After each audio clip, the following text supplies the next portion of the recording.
Thank you for coming. There's some really great creepy looking people out there too, with some masks and just generally creepy looking by themselves. The Crypt Keeper's in the house. Nice. I'll take this off so it sounds a little clearer. This is not actually a mask that works very well. You can download half your face. I just used one of the Crypt Keeper designs that were from Mondo, and they make these up for you. They're kind of cool.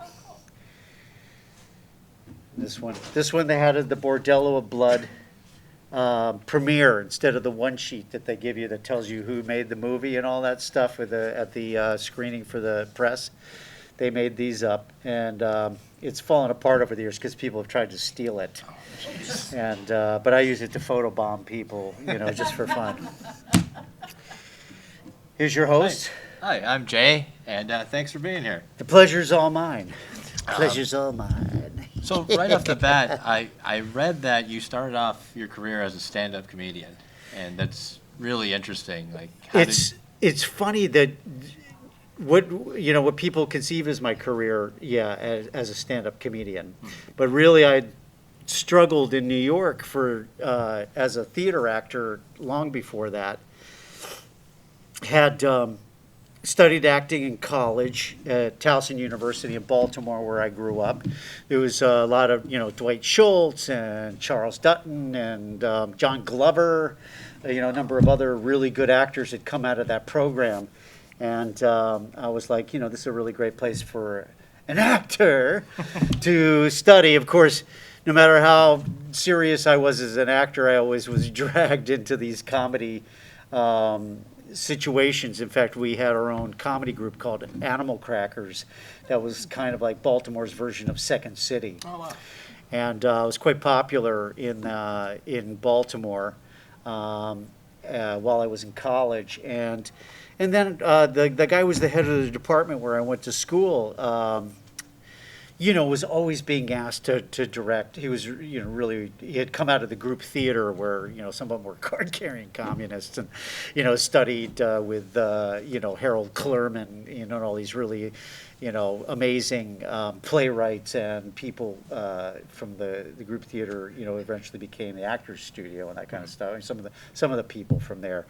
But so it's some pretty serious theater, but like I said, everybody wanted me to do this, the comedy gig, and I was invited to do my first off-Broadway show right out of college, and I moved to New York, and I think it lasted 2 weeks, and then I wound up with no job in New York, and so I realized quickly that I think that my first paycheck was $175 a week, off Broadway, which is, living in Manhattan even in 1980, was, that's how old I am,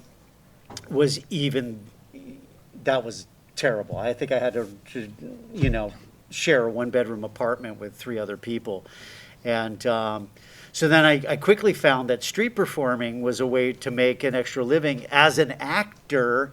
I didn't really want to get another job. I wanted to make my living as an actor. And so I would go in front of the Metropolitan Museum and climb the building across the street, and people could see me from blocks on either side.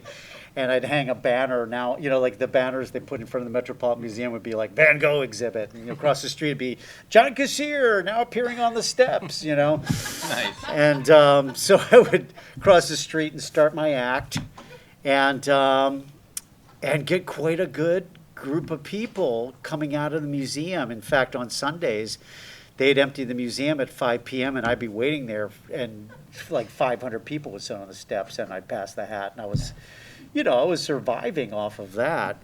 And then I got in an off-Broadway show. Somebody called me and said, you're perfect for this. It's a musical called 3 Guys Naked from the Waist Down, which was, which you're imagining, okay, gay review in the Village. No. It was about stand-up comics. It was think Dreamgirls, but for stand-up comics, a musical. And it starred myself with Scott Bakula, who you all know from many different things, and Jerry Colker, who was a Broadway actor did Chorus Line and Pippin and all this stuff, who had written the show. And the music was really great. And I played this very dark kind of Andy Kaufman-ish, damaged stand-up comic, suicidal, So he was funny but very dark at the same time, and it got immediate response in New York. I mean, all of a sudden I was like the guy, they're like, hey, there's somebody in the alley wants to meet you. And you go in the limo, and it's like Lorne Michaels going, hey, kid, I'd love you to have you on Saturday Night Live. Of course, he left Saturday Night Live like 2 weeks later, so I was like, damn it.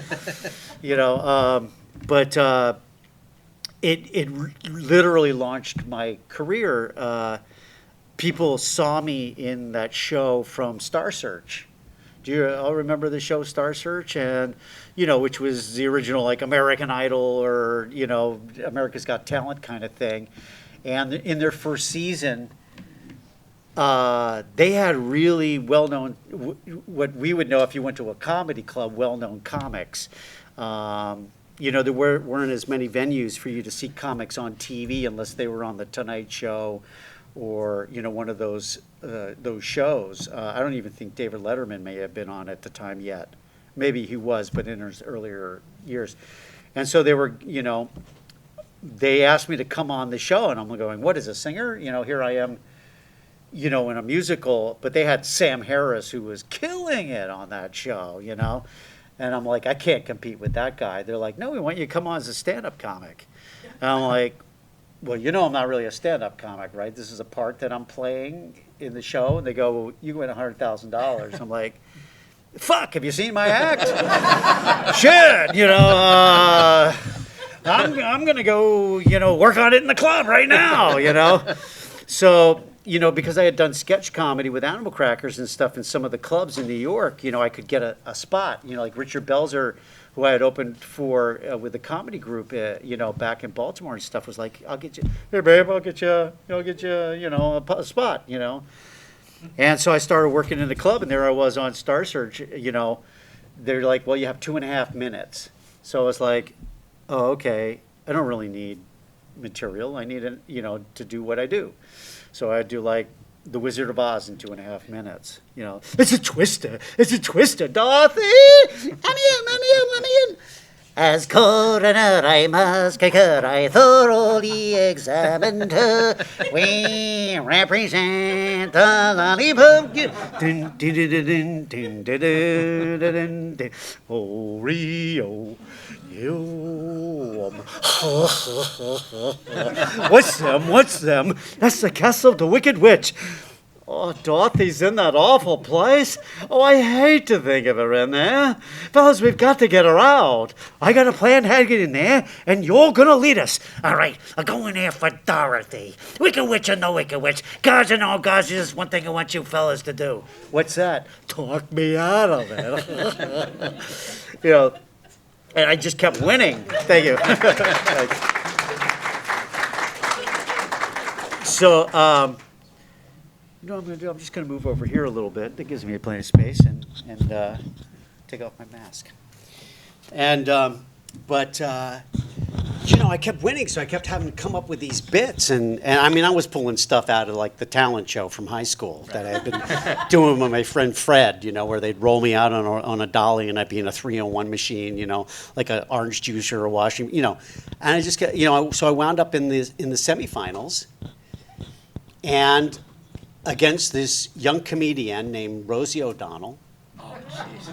I beat Rosie O'Donnell, and then I went into the finals against this guy named Sinbad. And we were like up-and-coming people that nobody really knew yet. And I beat Sinbad, and I won $100,000, and all of a sudden they're going, okay, and they had Tom, we would have guests on the show all the time, and they had Tom Jones on the show, and it's like, he's like, oh, I really like this kid. He's going to open for me in Vegas. And everybody's like, pat me on the back. And they're going, oh, my God, you're going to open for Tom Jones in Vegas. I go, I can't open for Tom Jones in Vegas. And they go, why not? I go, I got no fucking act. I've never, this isn't something that I've been, doing very long, And they're like, hey, dude, you better get your ass back in the club, Start out with 20 minutes. 20 minutes is what I needed in order to be able to do it. And So I started, I started working up this idea of a guy who was addicted to television. And I was, could switch channels on myself with a remote control. I'd go from like Wild Kingdom to Star Trek. Scotty! I'd just go back and forth. And the next thing you know, I'm opening for the Temptations and the Four Tops on their TNT tour. I'm opening for Lou Rawls for like 5,000 people, like Westbury Music Fair and Michigan State, for 5,000 people and stuff like that. Opened for Rodney Dangerfield and Richard Belzer again and Bobby Vinton, all these acts. And so then the next thing I know, I'm doing sitcoms in New York. I mean, in L.A. And so really, Three Guys Naked kind of launched my career, but it gave people the impression, like when I came out to L.A., they knew me as a stand-up comic. And here I had come out of New York as a theater actor. So it was kind of a bizarre kind of thing. And then I was like, and then all of a sudden I couldn't get auditions for serious acting parts. And he's a stand-up comic. And then of course, they're like, oh, they're giving shows to all the stand-up comics. Nah, you're really an actor. And so, it was kind of a weird kind of thing. But because of my first series was First and 10. I don't know if any of you remember First and 10, but it was HBO's first series about a football team. Starred Delta Burke, had won the team in a divorce settlement, and and so they had like Chris Maloney from SVU was a quarterback on there, and O.J. Simpson was who was not only a producer on the show but also played like the general manager on the show, and I was supposed to do, it was me, Sam Jones was the quarterback in the first season that I came on. I was supposed to do 2 episodes as a guest star. So I came on, I played Zagreb Shkenuski. And Zagreb was, like a Bulgarian field goal kicker. He could kick 60-yard field goals, no problem. I fuck you both, yes, Just a really funny character. And so I came and I was supposed to do 2 episodes. I'm in a bar scene with Sam Jones and OJ. I had him laughing so hard. He goes, we got to have this kid on the show. I wound up 6 years on the show from making them laugh that day. And I wound up being my first show. So, when Tales from the Crypt came along, they were like, oh, we need an actor who could do characters, who's maybe done some stand-up, stuff like that, to audition to play Crypt Keeper. So they invited me down to Kevin Yeager's studio. And for those of you who know Kevin Yeager's career, Kevin, designed Freddy Krueger. He made Chucky. He made the puppet of Chucky. In fact, he was working on the Crypt Keeper puppet in his studio when I went in, and they didn't give him much of a budget when we first started. We didn't have a big budget to start Tales from the Crypt, so he was making them out of spare parts, out of his. And he actually gave the Crypt Keeper Chucky eyes. He had a couple of extra eyeballs that he had left over from one of his Chucky, mechanical things, and he was going to put those in temporarily. But once he put them in, he was like, nah, that's great. That's staying. So I went into audition for Kevin Yeager in his studio. And there were all these, like Michael Winslow, who does all the sound effects, and, Charles Flesher, and some other scam likely. Yeah, definitely a scam call. We should answer it. Everybody say fuck you all at the same time. Fuck you! Awesome. That's unbelievable. Can you imagine somebody on the other end of that line? Fuck you. I quit. That's awesome. Thank you for that. I don't know where that came from. That must be the Crypt Keeper part of my personality. But I went down to Kevin's studio, and he had all these actors, and I don't think they got it, because they were sitting there like reading the copy going, be careful what you ask for. You may get it. They're like, oh, this is terrible. I'm like going, I had the comic books as a kid. I was like, that's gold, man. This is Shakespeare to this guy, These are, this is Alfred Hitchcock, this is good stuff, and I don't think they also got the idea that he's supposed to be fun and funny, that he's letting you know that this is supposed to be a fun show, a show where you can go, horror's okay to enjoy as a humorous as well as a fun thing, like a roller coaster. It's, Crypt Keeper will be kind of like the ride up to the top of the roller coaster, which has its own kind of scariness to it. And so when I started doing that, and I saw that he had rotting teeth and holes in his throat, and I started putting all that texture to it, and I started doing it for Kevin, and he was like this because he had heard so many. He was like,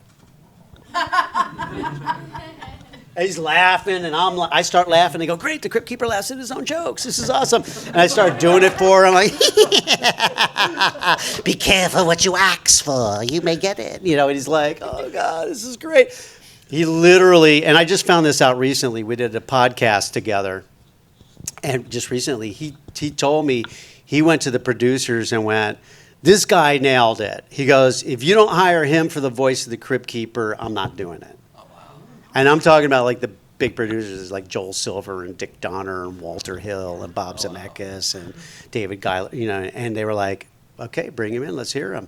And I did it for them, like, they had a little trailer where the producers could hang out while they were shooting in some, corner of the valley where they were, shooting the show, and it built this crypt and the whole deal. And so Joel Silver and Dick Donner, who two biggest in the business, are in this little trailer, and they go, okay, come on in, do it for it. I did it for it, like, okay, we'll see you on the set. So it was kind of almost like the easiest job I ever got. Of course you don't believe it until they actually call your agent and hire you and the whole thing. And so, it opened up a whole nother world of my career, where I could play characters that I would never get to play on camera, and that was voiceover. Hey, nobody walks out on me. Everybody, fuck you. No, just kidding. But so it really, this has extended my career far into I still get stuff on camera. I still get offered stuff on camera that I even turn down because it's just, you want to go to Atlanta for 5 weeks for $250 a day? You're like, no, I don't really. It doesn't do anything for my career. I'm not going to enjoy myself. It's, I can work out on my home studio for my voiceover stuff, that kind of thing. So, it's not that I don't appreciate it. It's just that I enjoy so much the voiceover work nowadays as I've gotten into this point in my career. And, frankly, there's my wife back there. We met in the theater. I still like to do theater when I get a chance. My wife. She'll be playing Lady M at a theater near you. She's like, shut up. Which is not a line from Shakespeare, by the way. Fuck you, I think, might be, though, but it's, at some point. But, so I still love doing the theater because it doesn't pay very much. But, I can bank, off of the voiceover work, which, doesn't pay that much up front. But, if they play the hell out of it, it helps over the years. And now I'm, this is my 42nd year surviving since I was street performing in New York in 1980, surviving as an actor. So, any of you guys that ever want to do this, it's like, you never give up. It's just kind of a, I once had a manager, she's no longer with us, she died young from cancer, but she was really somebody who was important in my career. And she used to say, thank you for dreaming. And, that meant a lot to me. That meant, because if you don't chase that dream, even at the cost of not getting it, you don't get it. That's just how it goes. For me, I didn't really have any other talents. So I was like, if I don't do this, I'm fucking sunk, So I'm going to open it up to you to ask some questions and then open it up to the floor. Sure. What was it like working on Pocahontas? Pocahontas was, see, talking about opening up the, stands so the people in the back can see better. But, it was unusual because up until then I always did impersonations of animals. But, I played Miko the raccoon, for those of you who don't know, in Pocahontas. And I did, always imitate animals, but I had never really had it was kind of a specialized part of voiceover. So the same guys got all the work, whether it was Frank Welker doing, dolphins or whatever, was, it was always the same stuff. And so I got a call. My agents go, listen, we got you audition over at Disney to audition for Pocahontas. You're going to audition for Miko the raccoon. I was like, okay, sure, I can do that. I can do a raccoon, So I go over there. I'm in the lobby. Frank G. Wells building is the animation building. It's huge lobby. And I'm the only one sitting in it. It's like, it's like the Wizard of Oz when they're waiting, and who are you, and in that big hall. And they were like, John, come on in. We're ready to audition. I go, well, I haven't seen the script, because even very often the animals speak in the Disney movies. Well, you got no dialogue. It's just raccoon stuff. Come on in. So I come in. The room's about 5 times the size of this. One of the looping stages where they have a big screen where you would loop, voices and stuff. And they had all these easels with all these different storyboards of Miko the raccoon, running through a log. He goes over, he's hanging over water. He falls 20 feet into the water. He pops up, he spits out water and shakes it off. Go. As a raccoon. Go. So, I start doing it for him, and they're like, oh, my God, where'd you learn how to do raccoon? I go, well, I live in the woods, We have a little SWAT teams of raccoons running over our house, all that, making, this is what it sounds like when they're fucked, this is what it sounds like when they're killing each other, And so I didn't hear from them, so I thought I didn't get it, Like 6 months later, my agents go, okay, well, it's time for you to go record Pocahontas. I was like, I didn't hear I got it. They go, and I've been with the same agents since 1989 when I did Tales from the Crypt. And they've never done this, but they were like, had forgotten to tell me that I got the part. Nobody told me. It was huge, to get one of those animated films because, back then they also used to sell them as units, and videos, and you get a little piece of all that. It's like, all of a sudden you're like, that year you're banking off of the one cartoon, And so I was like, this is huge, So I went in and I started recording for them, and, they go, well, do what you did for us in the room where you imitated the raccoon and how you fed him and he grabbed the cookie and all that stuff when you fed the raccoon the pita bread and all this stuff. And I was like, oh, okay. So I did that stuff, and they're recording me like you are. And hi. And they use, like that particular movie used each team for each character because there weren't that many characters in the movie. Each character had each character had its own each character had its own team to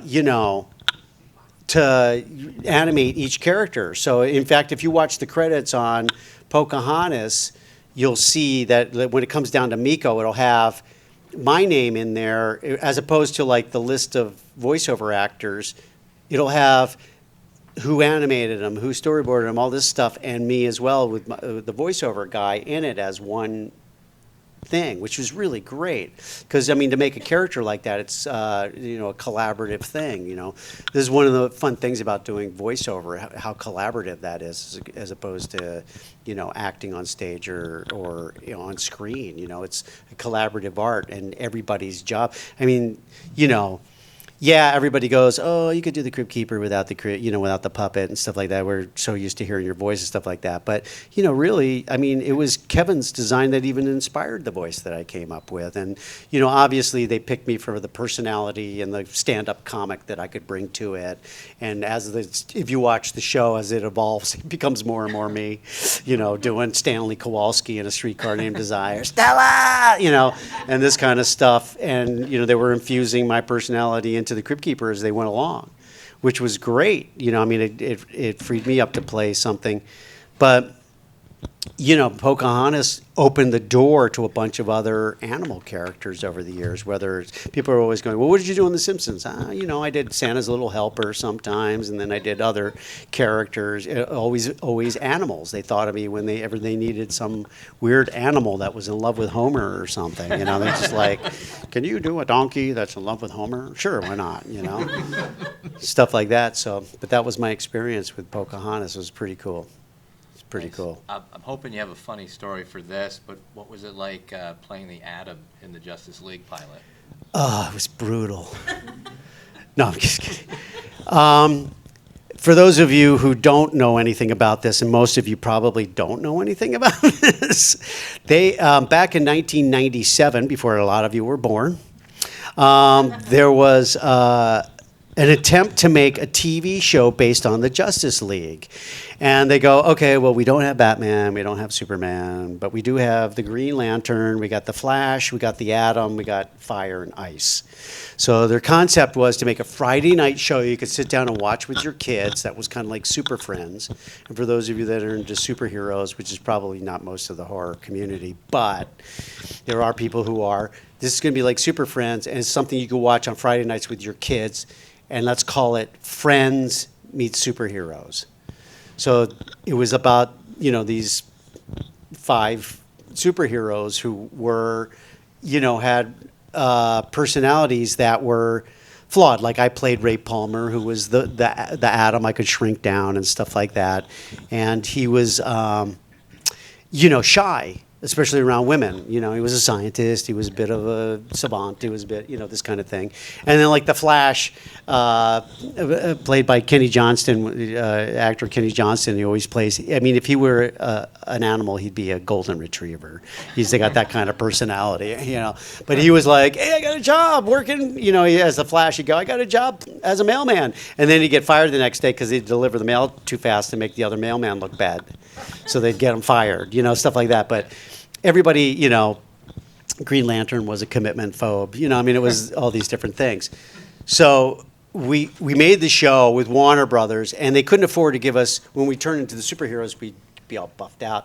And they couldn't afford, right off the bat, if the show didn't get picked up, to put suit, to give us muscle suits. So they went into the vault and got body parts from Batman suits and from Robin suits and stuff like that from all the Batman series.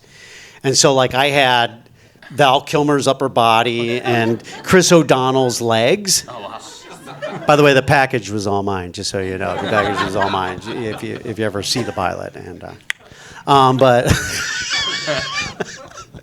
but my wife does sign language, and she's going.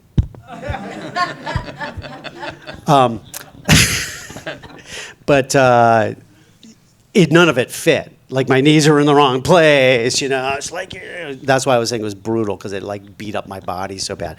But we had a lot of fun doing it. But ultimately, it was way too expensive show for them to do, and so they were like, we're gonna pick up, what was the show with Mark Lynn Baker and Perfect Strangers. We're gonna pick up Perfect Strangers for another 3 seasons instead. It was like it cost too much to do, and they never finished the special effects on it. So if you ever see the movie, it's like a wave stops in the middle of the scene and stuff like that. So the effects are kind of like greetings, and so it was fun, but it was, it would have been really cool if it had gotten picked up. But somehow it got leaked and wound up in, there were, bad VHS versions of it in comic book stores and stuff. I think you probably can see a better version of it now. But there was some good actors in it. We even had, I'm trying to remember who played the villain in the first episode. He did a number of Tales from the Crypt episodes. It's on the tip of my tongue. Anyway, it had a lot of good actors in it. It was a great show and could have been something real fun, but people watch it. Now all the superhero stuff is so edgy and so, the effects they spend so much money on it, and everything is so cool that this would have looked, it would have looked like Super Friends, which is, as we know, was for kids on Saturday morning. Yeah. So it had that kind of feel to it. Yeah.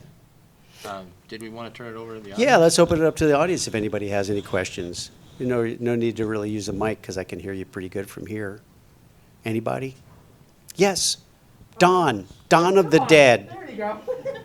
I'm just curious, do you have a favorite episode from Tales of the Crypt? And do you have a favorite guest from Tales from the Crypt? Oh man, well, it probably the reason it's my favorite episode is because of the favorite guest. It was Tim Curry in Death of Some Salesman.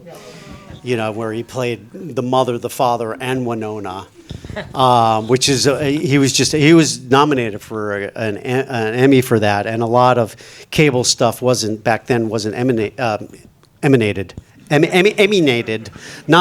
for Emmys. I make up my own words. You didn't know that, did you? Was made, were nominated for Emmys because the networks had controlled so much of that. They were like, well, we don't want cable becoming competition to us, so. Of course, they wound up just buying the cable networks. So they wound up, now cable wins everything. Cable. Who has cable anymore? Streaming wins everything. Because we love watching that little buffering thing going around and around on our screen. But, so that definitely was one of my favorites. He was so good. And in fact, my parents, who had never seen anything shot live before, these are very old world people, still alive. My dad's 98 years old. My mom's 93. Everybody's like, you have good genes. You'll live a long time. I go, boy, they didn't beat themselves up like I did. Just in the college drugs alone that I took is probably, I probably, am pickled like the Crypt Keeper at this point. But no, I'm not really that kind of racy. But I took them down, and they happened to be shooting out Winona Tim Curry dressed up like Winona that day. And it was unbelievable. He was just amazing. And he wouldn't break character for my parents and stuff. It was unbelievable. It was just that scene where he lowers himself down on Ed Begley Jr. It's just like, that's worth an Emmy right there.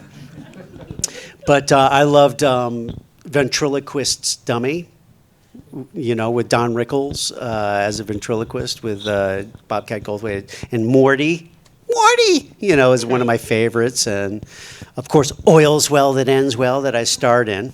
That's the episode that I'm actually in with Lou Diamond Phillips and Priscilla Presley and Alan Ruck. And, the Crypt Keeper's watching me at the end going, the other actors are good. But this one's a bleeding man type, a regular Gory Cooper, a Robert Redford, and that voice. I could swear he reminds me of someone I know. And I tried to do like one of my best laughs I could do, so that it would mark that episode. But it was a lot of fun to do, except the scene where they have to come up out of a coffin. You're like, okay, John, in this scene you're in a coffin. I'm like, okay. Is the lid open or closed? It's closed. Okay.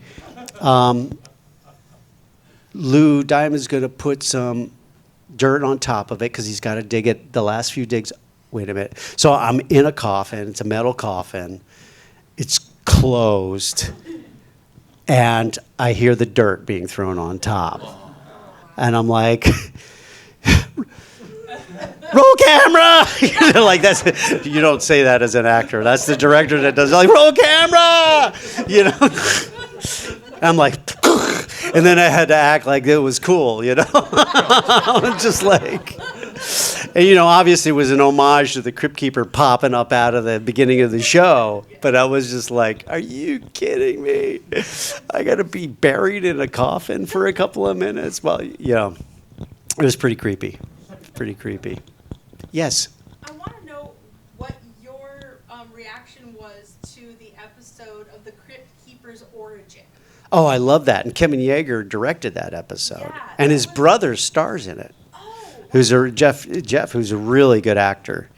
One of my I love it. episodes, and I was just like, oh, so Lower that's- birth. Yeah. Lower birth. That's how And the it little was. baby Crypt Keeper at the end. Oh, he's kind of cute.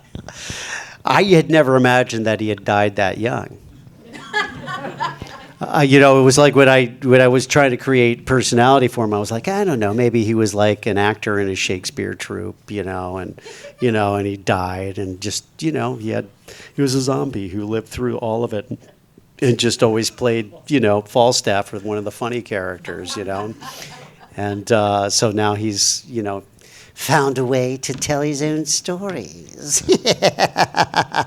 So I just thought it was a great story. Obviously, it came from a comic book, so but it was not one that I remembered from a kid. So Right. it was kind of cool to rediscover that. I mean, to discover that one for the first time. I have a follow-up question. Yep. Because you come from a theater background and musical and everything, and so many horror movies, like there's like The Evil Dead, the musical, how would you feel if somebody had come up with, Tales from the Crypt the musical? yeah, They did come up with that idea.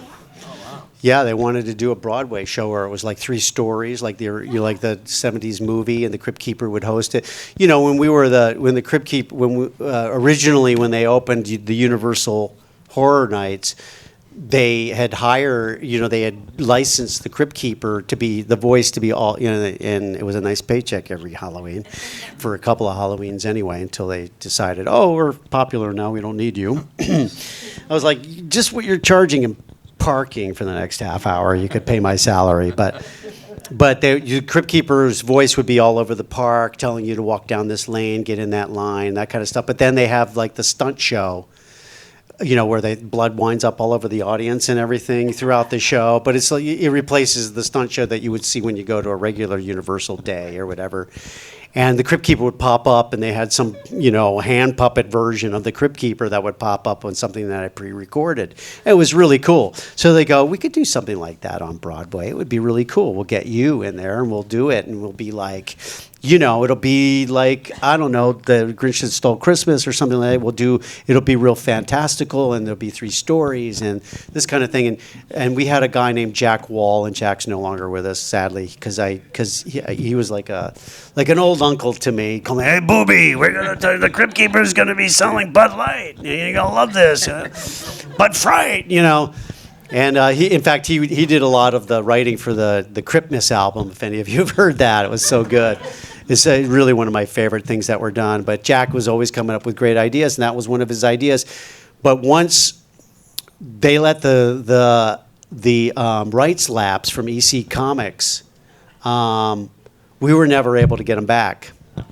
And so we had the rights to everything that we had already, when I say we, of course, the producers that I worked for, already could own everything that they made with this Crypt Keeper. And so they had rights to all that, but they didn't have the rights to make more stuff under the Tales from the Crypt licensing without buying the licensing back. And, Bill Gaines was no longer alive. He loved the show, but then his family were like, oh, you didn't give my dad enough money. We're not giving you the rights back. It was all that stuff. It always comes down to that, or we're going to sell it to somebody else. But then somebody else don't want it because they can't get this Crypt Keeper because it's our version of the Crypt Keeper. So we have this guy, but Jack was always like, oh, he's his own actor. We're going to make a new show for him. Stories your mother never told you, and you're going to be, it's going to be great, it's going to be, but of course, I'm sure we would have got sued by EC Comics or whatever, but, whatever it was. So people were constantly asking me, why isn't Tales from the Crypt doing new episodes? It would be really expensive to do nowadays. Those producers, because they were big producers, got favors from everybody. They got big actors to come in and work for scale, or they'd let them direct an episode, like Arnold Schwarzenegger, or Tom Hanks directed an episode, Michael J. Fox directed an episode, Michael Keaton directed an episode. They'd get Frankenheimer to come in and direct, and Tobe Hooper. I mean, they'd get all these great directors to come in. Everybody wanted to work for these guys because they were the biggest box office makers in the business. So, and then we had, of course, what people call the ill-fated 7th season, which we shot in London. It was supposed to end after 6 seasons, and the show was getting more and more expensive because HBO, the reason you don't see Tales from the Crypt in those earlier shows, Arliss, Dream On, First and 10, all these things, because they didn't own those shows. They would give you part of the budget and say you have to come up with it somewhere else, but we'll air it on the things, which gives you the rights to take it and go sell it in, you know, in other venues and that kind of stuff, other channels down the road. So, you know, but every year more of the budget would come on you.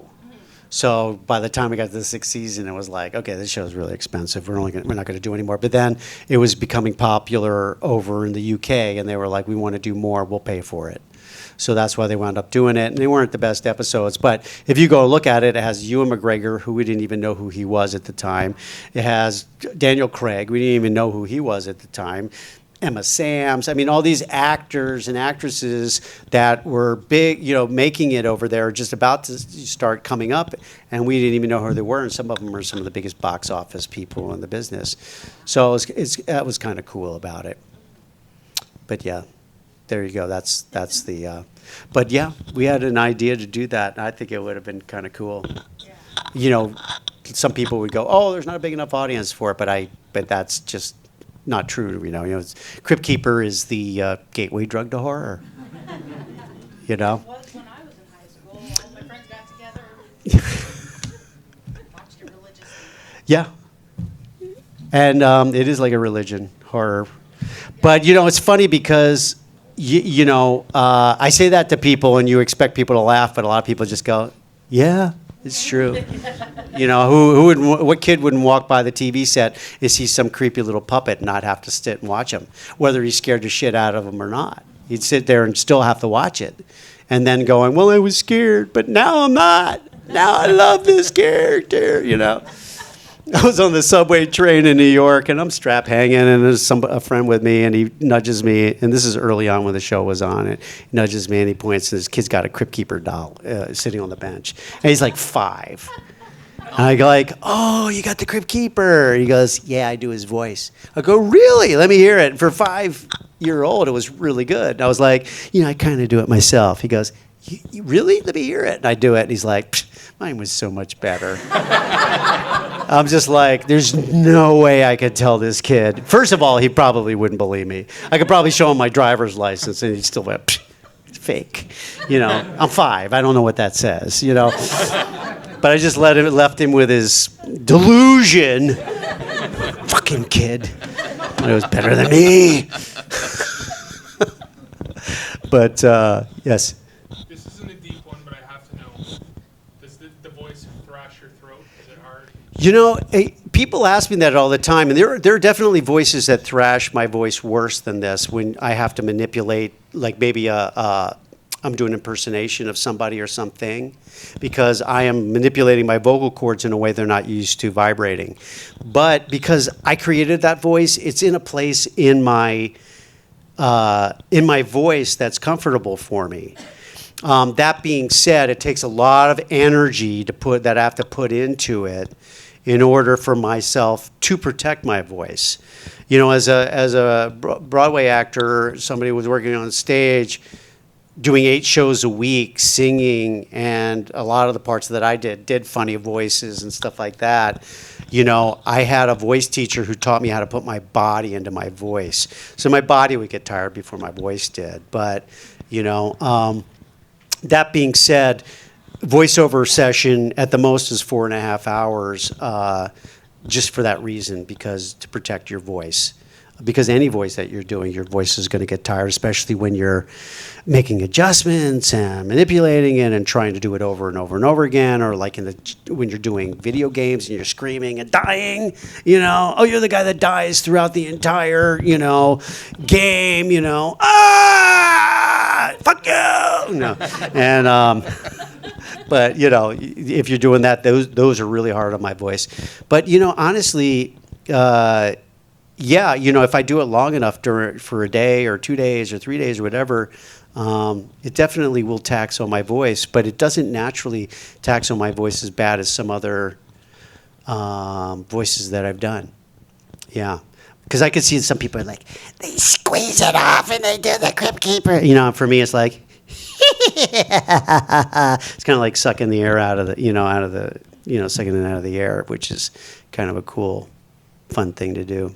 But yeah, you know, I mean, I won't lie. It's not the easiest voice that I've done, but at the same time, it's not as hard as you might think for me, because you know, it's when we first started the show, you may notice in the earlier episodes, the Crypt Keeper talks slowly and more ominously. You like this because the puppet's mouth didn't move very well. Because besides using Chucky's eyes, Kevin didn't have much money to put servos and stuff, which are very expensive, into the puppet. So you kind of talk like this. Hello, boys and girls. And even though I had auditioned it the way you hear me doing it now, we had to bring it down to there. Kevin was like, "Oh, we gotta, slow it down for the puppeteers because it's, it took 3 puppeteers just to make the face move, So they were all really in conjunction. It was pretty amazing, but so, and that was harder on my voice than the out there kind of loud and freer version of the Crypt Keeper. Yeah. Good question. Yes, you're scary. That means a lot coming from you. Excellent. Thank you. Were you able to keep any of the props from the show? I'm trying to think if I really had anything. Not really. A lot of the stuff was, made on the cheap, and for the episodes. I do have the pinball machine. Because they, it was part of the payment, because a lot of times they do all this advertising for the show, and they'd be like, well, we can't pay you what we normally pay you, but we give you a $8,000 pinball machine. I was like, great, I'll take that. I swiped this at the Bordello of Blood premiere, which is, like I said, I've had to tape it back together because so many people have tried to take it from me, but it's also traveled all over the place with me. In fact, I just lost, the only other one I had, I lost last week in where was I last week? Oh, I was in Lexington. And I went to the restroom on my way back from my Q&A. I put it on the toilet paper thing and went to myself, don't forget that. Well, I left it there. Of course, I went back and I was just like, fuck, somebody got a really cool memorabilia and they probably have no idea what it is, But maybe one day I'll find some on eBay and have to buy them. But yeah, no, there really wasn't that much for me to get a hold of. The Crypt Keeper was rebuilt for every show. He was plastic. Clear plastic with all the motors and stuff in them, and they redid the flesh and the hair and everything and the costume every episode because it was so thin. That stuff breaks down, plus it tears while they're working on it, and they're patching it and keeping it together and putting all the stuff to make it look juicy on it in each episode. So there wasn't a lot that... I had a few things over, like some merchandising things. When they'd merchandise something, they'd send over a version of it for me. I had one of those Spencer Gifts full-size Crypt Keepers, which, I would take, everybody would go, can you bring that over our house for Halloween? And of course, it fell apart after a while. I used to bring the head with me to conventions, and set it up on my table, but I'd inevitably get stopped putting it through the detector. They'd be like, what's in there, sir? You open it up. It's Crypt Keeper's head. Why do you have the Crypt Keeper's head? The Crypt Keeper? Yeah, right. Just go. I do the voice. No. Any other questions? Yes? Did the producers consider anyone else to be Crypt Keeper, or were you at day one? Only at one point when I wanted more than scale. Like after the first 2 seasons, I was like, okay, this show's become popular. I help make it popular. I do a crap load of advertising for them. I do like radio spots as the Crypt Keeper, or like drive like 50 interviews would start from the East Coast drive time, for over 2 days where they'd Nick and Charles from WKPR are now going to interview, the Crypt Keeper for Halloween, or for the new season of Tales from the Crypt, that kind of stuff. And eventually I was like, I tell them I'd like to have more than scale, which is not a lot of money up front, for what I was doing. And the residuals on HBO were like, you don't get much. So I wasn't really getting paid. I never did get paid much for this show. But it didn't matter. It was just such a wonderful show to work on. And, but at one point they were like, and this is one of the reasons why they can't get the rights back, because Joel Silver is one of the cheapest guys in the business. Not only one of the biggest guys in the business, but also one of the cheapest guys in the business. It's like, fire him, find somebody else. And Kevin tells me the story of how they found, like, they go, let's just get a real old guy. So they got a really old guy in there, and he was trying to do what I did. And he came off like the guy, hey, you want some brisket with that, with the rye bread, kind of thing. And they were like, this isn't working. Get him back. We'll pay him double scale. And I think I got triple scale for the fourth season. And then maybe I got, quadruple scale for the, I never got more than, than like, whatever it was, but then they'd pimp out the Crypt Keeper for Universal Horror Nights, and I'd get a decent paycheck, something that it was worth, doing. But, but it helped launch my voiceover career and stuff. So, I mean, I often tell people I really feel fortunate when I wouldn't come to these conventions if it wasn't fun for me and the people that come to see me, because I mean, I feel really fortunate that this is a character that I loved. It was something I loved as a kid before it was ever even made into a TV series. I imagine there are some people that come here and they have to sign autographs for something that they hated. They may have hated the character. They may have gotten treated badly. It may be the only thing they're known for and they hate it, or for whatever reason. It's just like, I'm so tired of being that guy, but being a voice actor, people, yes, they know me as the Crypt Keeper, but there's so many other things that I've gotten to do over the years that I just feel really fortunate. So it's, I don't take it for granted when somebody walks up to me and goes, I'm really glad you're here. Thank you for coming here. Your show was really fun to watch as a kid, and it means a lot to me. I watched it with my dad. We didn't know that was happening.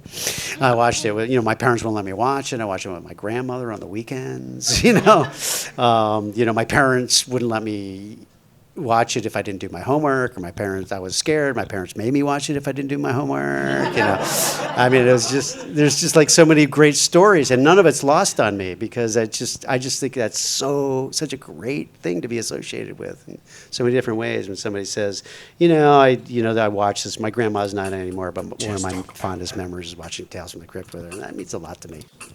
Thank you. I think that's it. Thank you. I'll leave it on that. Thank you very much. I appreciate you guys coming out wherever you had to come from.